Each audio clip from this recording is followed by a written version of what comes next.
بسم اللہ الرحمن الرحیم۔ السلام علیکم دوستو، طائف کے سفر سے بھی جب نبی کریم صلی اللہ علیہ وآلہ وسلم کو کوئی مثبت نتائج نہ حاصل ہوئے تو آپ صلی اللہ علیہ وآلہ وسلم نے حج کے موقع پر آنے والے لوگوں اور قبیلوں کو دعوت دینی شروع کی۔ چونکہ حج کے موقع پر ارد گرد کے قبیلے مکہ آتے تھے اور مکہ میں ہونے والے میلوں میں بھی یہ لوگ شرکت کرتے تھے، لہٰذا نبی کریم صلی اللہ علیہ وآلہ وسلم ان موقعوں پر اللہ تعالیٰ کا پیغام ان لوگوں تک پہنچاتے تھے اور ان لوگوں کو اسلام کی دعوت دیتے تھے۔ ابتدا میں تو آپ صلی اللہ علیہ وآلہ وسلم کی اس دعوت میں ابو لہب اور مشرکین نے کافی روڑے اٹکائے، لیکن بعد میں اللہ تعالیٰ نے آپ صلی اللہ علیہ وآلہ وسلم کے لیے آسانی کا ارادہ فرمایا اور مدینہ کے کچھ قبائل نے اسلام قبول کر لیا، جس کی وجہ سے اسلام اور مسلمانوں کے لیے آسانیاں پیدا ہونے لگیں، اور یہ نبی کریم صلی اللہ علیہ وآلہ وسلم کے لیے بڑی کامیابی تھی۔ بلکہ یوں کہا جائے تو غلط نہ ہوگا کہ یہی آپ صلی اللہ علیہ وآلہ وسلم کے لیے کامیابیوں کی ابتدا تھی۔ آج کی ویڈیو میں ہم آپ کو نبی کریم صلی اللہ علیہ وآلہ وسلم کی مختلف قبیلوں کو دعوت دینے کے بارے میں مکمل تفصیل بتائیں گے کہ آپ صلی اللہ علیہ وآلہ وسلم نے کن کن قبیلوں کو دعوت دی، ان کے جواب کیا تھے، آپ صلی اللہ علیہ وآلہ وسلم کو کن مشکلات کا سامنا کرنا پڑا، اور اس کے ساتھ آپ کو قبیلہ اوس اور قبیلہ خزرج کے اسلام لانے کے بارے میں بھی بتائیں گے، جن کا اسلام لانا مسلمانوں کے لیے خوش آئند تھا۔ سلسلہ سیرت النبی صلی اللہ علیہ وآلہ وسلم کی نہایت اہم ویڈیو ہے، لہٰذا ویڈیو کو آپ نے سکپ نہیں کرنا اور آخر تک ضرور دیکھنا ہے۔ یاد رہے کہ حج کے دنوں میں مکہ میں دور دور سے لوگ حج کرنے آتے تھے۔ یہ حج اسلامی طریقے سے نہیں ہوتا تھا، بلکہ اس میں کفریہ اور شرکیہ باتیں شامل کر لی گئی تھیں۔ ان دنوں یہاں میلے بھی لگتے تھے۔ نبی کریم صلی اللہ علیہ وآلہ وسلم اسلام کی بھی دعوت دینے کے لیے ان میلوں میں جاتے تھے۔ آپ صلی اللہ علیہ وآلہ وسلم وہاں پہنچ کر لوگوں سے فرماتے تھے، کیا کوئی شخص اپنی قوم کی حمایت مجھے پیش کر سکتا ہے؟ کیونکہ قریش کے لوگ مجھے اپنے رب کا پیغام پہنچانے سے روک رہے ہیں۔ نبی کریم صلی اللہ علیہ وآلہ وسلم مینا کے میدان میں تشریف لے جاتے، لوگوں کے ٹھکانے پر جاتے اور ان سے فرماتے، لوگو، اللہ تعالیٰ تمہیں حکم دیتا ہے کہ تم صرف اسی کی عبادت کرو اور کسی کو اس کا شریک نہ ٹھہراؤ۔ نبی کریم صلی اللہ علیہ وآلہ وسلم کا تعاقب کرتے ہوئے ابو لہب بھی وہاں تک پہنچ جاتا اور ان لوگوں سے بلند آواز میں کہتا، لوگو، یہ شخص چاہتا ہے تم اپنے باپ دادا کا دین چھوڑ دو۔ دوستو، اسی طرح نبی کریم صلی اللہ علیہ وآلہ وسلم ذوالحجاز کے میلے میں تشریف لے جاتے اور لوگوں سے فرماتے، لوگو، لا الہ الا اللہ کہہ کر بھلائی کو حاصل کرو۔ ابو لہب یہاں بھی آ جاتا اور آپ کو پتھر مارتے ہوئے کہتا، لوگو، اس شخص کی بات ہرگز نہ سنو، یہ جھوٹا ہے، نعوذ باللہ۔ پیارے دوستو، روایات میں آتا ہے کہ نبی کریم صلی اللہ علیہ وآلہ وسلم قبیلہ قندہ اور قبیلہ کلب کے کچھ خاندانوں کے پاس گئے۔ ان لوگوں کو بنو عبداللہ کہا جاتا تھا۔ آپ صلی اللہ علیہ وآلہ وسلم نے ان سے فرمایا، لوگو، لا الہ الا اللہ پڑھ لو، فلاح پا جاؤ گے۔ انہوں نے بھی اسلام کی دعوت قبول کرنے سے انکار کر دیا۔ آپ صلی اللہ علیہ وآلہ وسلم بنو حنیفہ اور بنو عامر کے لوگوں کے پاس بھی گئے۔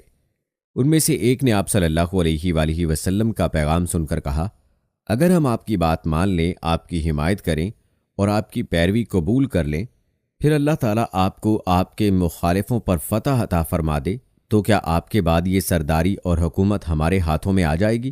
یعنی انہوں نے یہ شرط رکھی کہ آپ کے بعد حکمرانی ان کی ہوگی۔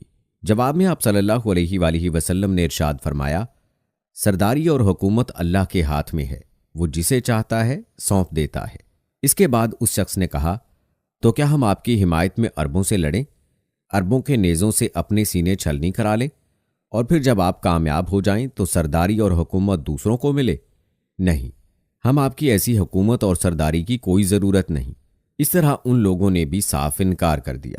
دوستو، کہتے ہیں کہ بنو عامر کے یہ لوگ پھر اپنے وطن لوٹ گئے۔ وہاں ان کا ایک بہت بوڑھا شخص تھا۔ بوڑھا ہونے کی وجہ سے وہ اس قدر کمزور ہو چکا تھا کہ ان کے ساتھ حج کے لیے نہیں جا سکا تھا۔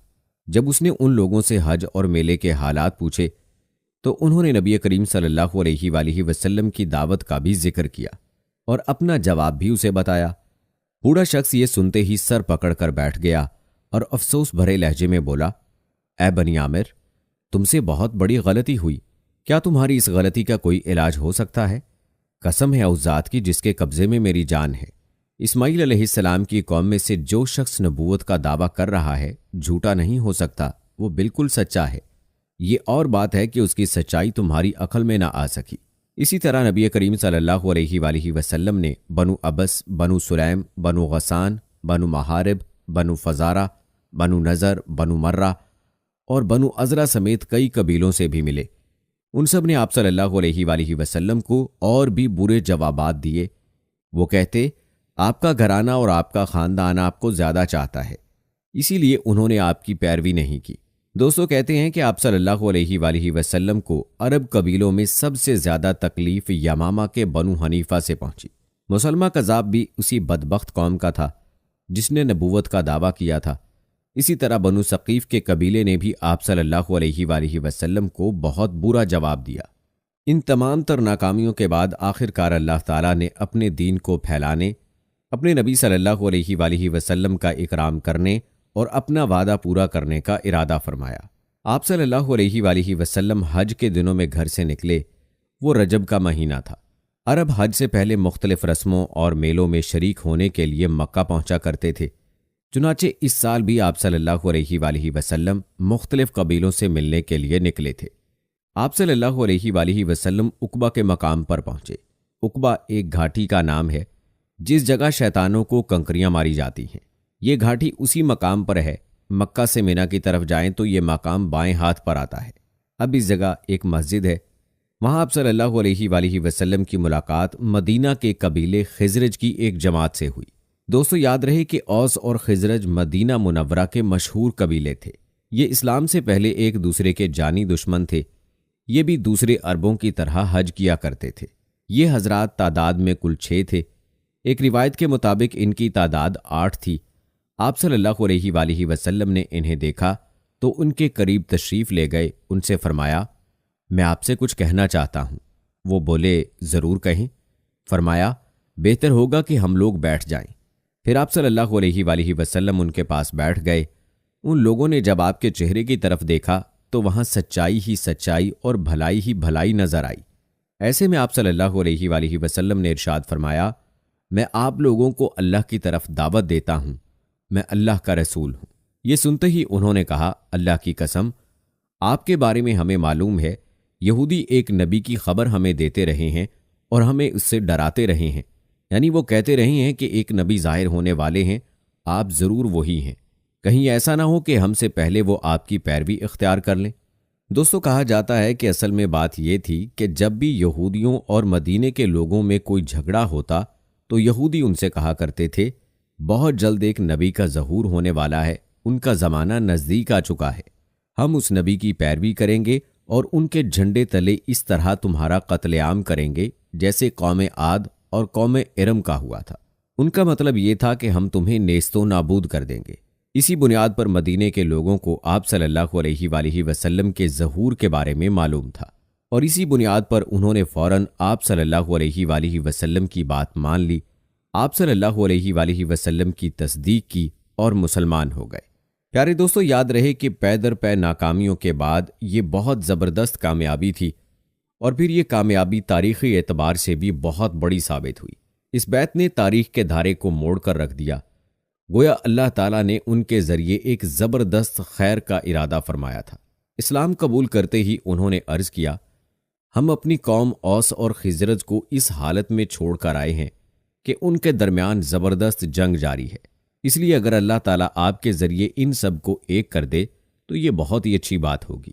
دوستو کہتے ہیں کہ اوس اور خزرج 2 سگے بھائیوں کی اولاد تھے، پھر ان میں دشمنی ہو گئی، لڑائیوں نے اس قدر طول کھینچا کہ 120 سال تک وہ نسل در نسل لڑتے رہے، قتل پر قتل ہوئے۔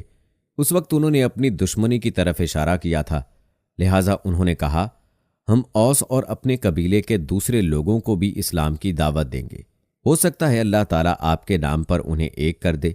اگر آپ کی وجہ سے وہ ایک ہو گئے، ان کا کلمہ ایک ہو گیا، تو پھر آپ سے زیادہ قابل عزت اور عزیز کون ہوگا؟ حضور اکرم صلی اللہ علیہ وآلہ وسلم نے ان کی بات کو پسند فرمایا۔ پھر یہ حضرات حج کے بعد مدینہ منورہ پہنچے۔ دوستو روایات بتاتی ہیں کہ اگلے سال قبیلہ خزرج کے 10 اور قبیلہ اوس کے 2 آدمی مکہ آئے۔ ان میں سے 5 وہ تھے جو پچھلے سال عقبہ میں آپ صلی اللہ علیہ وآلہ وسلم سے مل کر گئے تھے۔ ان لوگوں سے بھی آپ صلی اللہ علیہ وآلہ وسلم نے بیعت لی۔ آپ صلی اللہ علیہ وآلہ وسلم نے ان کے سامنے سورہ نساء کی آیات تلاوت فرمائیں۔ بیعت کے بعد جب یہ لوگ واپس مدینہ منورہ جانے لگے تو آپ صلی اللہ علیہ وآلہ وسلم نے ان کے ساتھ حضرت عبداللہ ابن ام مکتوم رضی اللہ تعالی عنہ کو بھیجا۔ آپ صلی اللہ علیہ وآلہ وسلم نے حضرت مصعب بن عمیر رضی اللہ تعالی عنہ کو بھی ان کے ساتھ بھیجا تاکہ وہ نئے مسلمانوں کو دین سکھائیں، قرآن کی تعلیم دیں۔ انہیں قاری کہا جاتا تھا۔ یہ مسلمانوں میں سب سے پہلے آدمی ہیں جنہیں قاری کہا گیا۔ حضرت مصعب بن عمیر رضی اللہ تعالی عنہ نے وہاں کے مسلمانوں کو نماز پڑھانا شروع کی۔ سب سے پہلا جمعہ بھی انہوں نے ہی پڑھایا۔ جمعے کی نماز اگرچہ مکہ میں فرض ہو چکی تھی، لیکن وہاں مشرکین کی وجہ سے مسلمان جمعہ کی نماز ادا نہیں کر سکے۔ یوں سب سے پہلا جمعہ پڑھنے والوں کی تعداد 40 تھی۔ حضرت مصعب بن عمیر رضی اللہ تعالی عنہ نے مدینہ منورہ میں دین کی تبلیغ شروع کی تو حضرت سعد بن معاذ رضی اللہ تعالی عنہ اور ان کے چچا زاد بھائی حضرت اسید بن حضیر رضی اللہ تعالی عنہ ان کے ہاتھ پر مسلمان ہو گئے۔ دوستو، کہا جاتا ہے کہ ان کے اسلام لانے کے بعد مدینہ میں اسلام اور تیزی سے پھیلنے لگا۔ پیارے دوستو، یہ اللہ تعالیٰ کی منشا تھی کہ اللہ تعالیٰ نے نبی کریم صلی اللہ علیہ وآلہ وسلم اور مسلمانوں کی قربانیوں کے صدقے اب ان کے لیے آسانیاں پیدا کرنے کا ارادہ فرما لیا تھا۔ اور اللہ تعالیٰ خود فرماتا ہے کہ ہر تنگی اور مشکل کے بعد آسانی ہے۔ لہٰذا اللہ تعالیٰ نے مدینہ کے کچھ قبائل کو اسلام کی دولت سے نواز کر اسلام کے لیے راہیں ہموار فرمانا شروع کی تاکہ مسلمان مکہ والوں کے مظالم سے نکل سکے۔ اور دوستو، آپ کو یاد ہوگا کہ معراج کے سفر کے دوران نبی کریم صلی اللہ علیہ وآلہ وسلم کو جن جگہوں پر حضرت جبرائیل علیہ السلام نے 2 رکعت نوافل ادا کرنے کا حکم دیا تھا، ان 2 جگہوں میں سے ایک جگہ مدینہ منورہ بھی تھی، جس کے بارے میں آپ صلی اللہ علیہ وآلہ وسلم کو بتلا دیا گیا تھا کہ یہ آپ کی ہجرت کی جگہ ہوگی۔ اور دوستو، یہ اسی ہجرت کے لیے قدرت کی جانب سے راہ ہموار ہو رہی تھی۔ ہم اپنی اگلی ویڈیو میں آپ کو مدینہ طیبہ کی ہجرت کی ابتدا کے بارے میں بتائیں گے کہ مدینہ منورہ کی ہجرت کی ابتدا کیسے ہوئی۔ لہٰذا آپ نے ہماری اگلی ویڈیو کو بھی لازمی دیکھنا ہے۔ تب تک کے لیے اجازت دیں۔ اللہ حافظ۔